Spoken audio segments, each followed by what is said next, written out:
Hi everyone. I wanted to come on today and discuss with you a word that has been floating around as of late because of everybody's stress levels being higher, what have you. I've gotten this question so many times that I wanted to stop and address it. So I was asked this morning again, how many cheat days do I allow in 1 month while I'm living a ketogenic lifestyle? And my answer is none. I know that sounds crazy, that sounds far-fetched, but believe me, it is not. When you first start a ketogenic lifestyle, you realize that yes, things are going to be different. It's going to be hard. Just the concept of not eating bread and tortillas and sugars and cakes, donuts, those kinds of things that we've been so used to all of our lives. Those things being cut out of our everyday eating seems torturous, right? But believe me, if you are like me, you will find alternatives and ketofy everything that you used to love. You can make it ketogenic or low carb, and it'll be delicious based on the flavors that you use, the seasonings. So in order to address the whole cheat word, I would say that because the ketogenic lifestyle is just that, it is a lifestyle change, you want to make sure that you are not focusing on every 5 days I'm going to have a cheat meal, and every 5 days I'm going to have pizza or fried chicken, or I'm going to eat a cake, or I'm going to have a donut, because that will not change your health, and it will not help change your mindset or the reasons why you eat. Are you eating because you are truly hungry? Are you eating out of habit? Are you eating because of the time of the day? It's breakfast, lunch, or dinner time? You want to make sure that while you are transitioning to train your body to get back to the proper human diet, that you are not thinking of the cheat meal. Cheat meals don't exist in my book. They really don't. I would say that if you were to eat something that is off plan, do not beat yourself up. Just continue on. On your very next meal, go extremely low carb. Stay low carb for the next couple of meals, and get your electrolytes in. Make sure you're drinking your waters, and please make sure you're moving a little extra, because you do not want to have that sluggish carb coma feeling. I know for me, I've been living the keto lifestyle for quite some time now, almost 2 years, continuously. I've lost over 70 pounds. My husband has lost over 78 pounds, and we've pretty much consistently kept it off. We have had an occasional piece of pizza, and let me tell you, it did not taste good. It did not taste the way I remember it. It was from the same pizza place that we always went to. Same sauce, same ingredients, everything. It tasted nasty. The bread just sat in my tummy and made my stomach cramp, and I just felt horrible. It was not worth it whatsoever. So as you are transitioning to a low carb or ketogenic lifestyle, there are two differences for them. So as you transition, you want to make sure that you are truly doing yourself a good benefit by not thinking of cheat days. You don't need them, and your body stops craving the high sugar, high carb meals, foods. It stops craving. Your appetite changes. You begin to notice that the high energy that you now see, excuse me, I have the fan on and it's just right in my eyes. You'll notice that the high energy, the health benefits that you're feeling, you're no longer feeling sluggish after you eat. You no longer need a nap. You are not feeling like your stomach's on fire. You need Tums. All of these things for digestive issues will start to go away as you start to retrain your body on eating the proper human diet. And that is getting rid of grains, sugars, high carb foods, even high carb fruits and vegetables. The high starchy vegetables, they're not good for your overall digestive system. So as you change, you will notice that you can find alternatives to the foods that you used to love. For instance, I no longer crave bread. because I found a shaffle, which is a keto approved bread alternative that you can make quickly and easily, and it's a great substitute for bread. You can make them sweet, you can add a little Truvia to it, one of the sweeteners that you choose, like monk fruit, you can choose that sweetener. It has no spikes in your insulin, it's good for you, it tastes great, and you don't have that sluggish stomach pain from eating actual grains and carbs. So again, you don't want to think of cheat days, cheat meals. If you happen to be out somewhere and you ate a piece of bread, or just out of habit you grabbed for it, you put it in your mouth and you tasted it, know that that one taste is going to curb your progress for a few hours. It's going to take at least 4 to 5 hours for your body to switch back to burning fat for energy. It's going to recognize the glucose and it's going to spike your insulin because it's going to feel like you were eating carbs and sugars. So your body's going to get confused. You don't want to do that to yourself.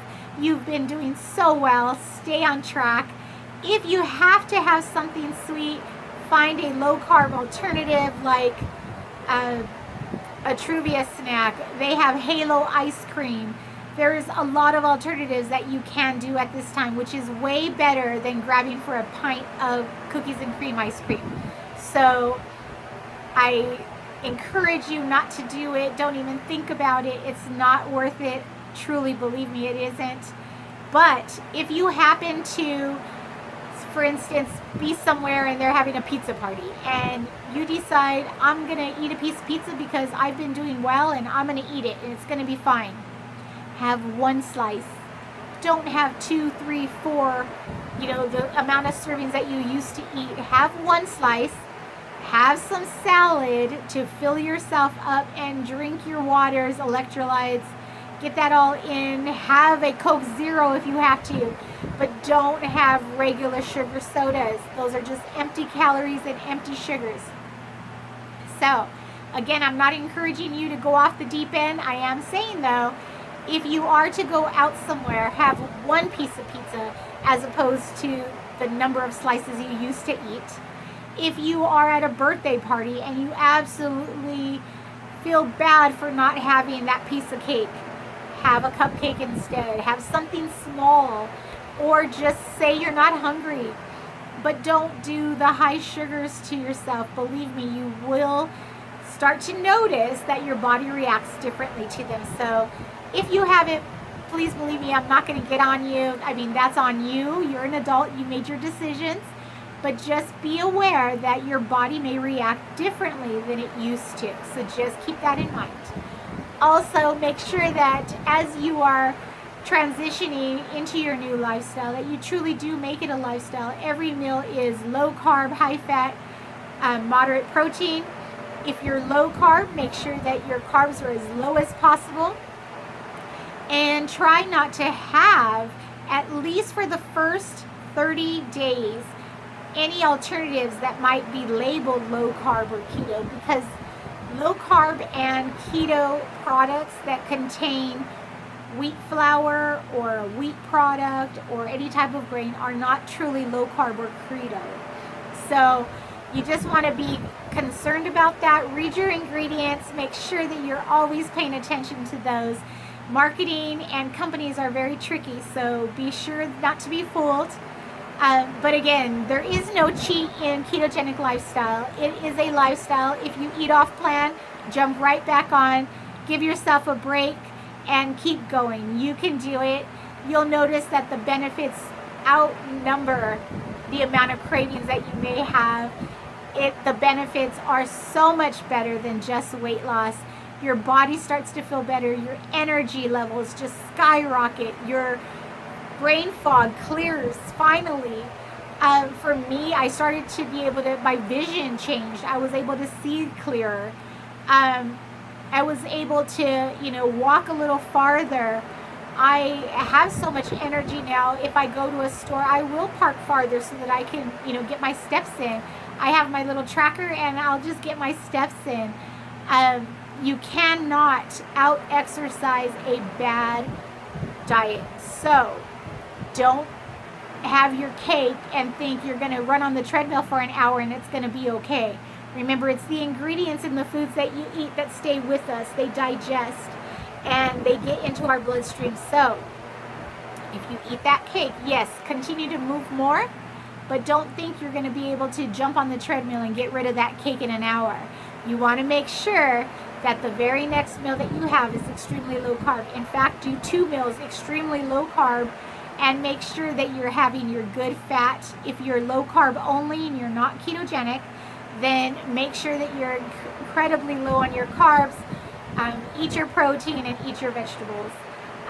Another good tip is keep track. Just keep track. I use the fatsecret.com. It's free for Apple and Android. I've been on the ketogenic diet or lifestyle, for quite some time, and I still use it. It helps me, especially when I'm eating out. You're able to type in the search engine what kind of food you're eating, and it'll give you the carb content for it. So if you're not worried about or you're not interested in tracking your foods, then my best recommendation is go the lowest carb you can. Eat berries as your fruit, only berries like strawberries, raspberries, blackberries, blueberries, but don't have, the high citrus fruits, the watermelon, those types of things. They do have sugar in them. Even berries do, but they do have the lowest glycemic index changes for your insulin, so that's better for you.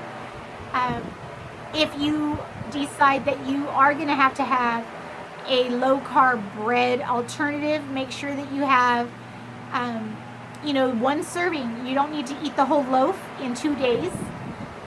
If you get a low carb tortilla, for instance, have 1 or 2. Make sure to keep in mind,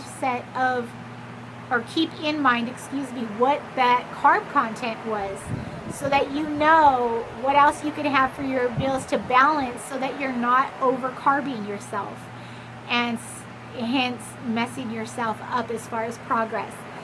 Go as clean as you can. I always recommend when you're first beginning either lifestyle that you go at least 14 days strict. Go cold turkey, because it's the best way to be. If you try to do the little alternatives here and there, you land up eating too much of it and defeating your purpose. So you're going to do fine. I do have a keto group on Facebook. I'll link it in the video notes below. If you'd like to join me, I have tips there. I have a lot of visual aids for your cell phone. You can save them to your cell phone and just keep those tools in mind as you're transitioning and going forward. I'd love to hear how long you've been living this lifestyle, how you react to cheat days. Do you have them? Do you promote them? Let's be honest, we're all adults, it's okay. Because this lifestyle is not textbook. So for me, I might be able to get away with 20 net carbs or 20 carbs total per day. But the next person might need to go lower. Actually, for me personally, I have to go 10 or less in order for me to see any differences in my weight loss. I too still have weight to lose, but because it is a lifestyle, I'm okay if I'm not losing 3 pounds a week. I'm fine with that because I've changed the way I eat.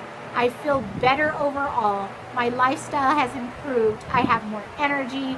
I can do more. I've lost a considerable amount of weight so that I am able to do the activities that I used to do and not feel horrible afterwards or sore or like I can't move the next day. It's just funny how that word just floats around in the social media environment. Like, how many days can you cheat? Hey, I'm going to have a cheat day on Saturday. What should I eat?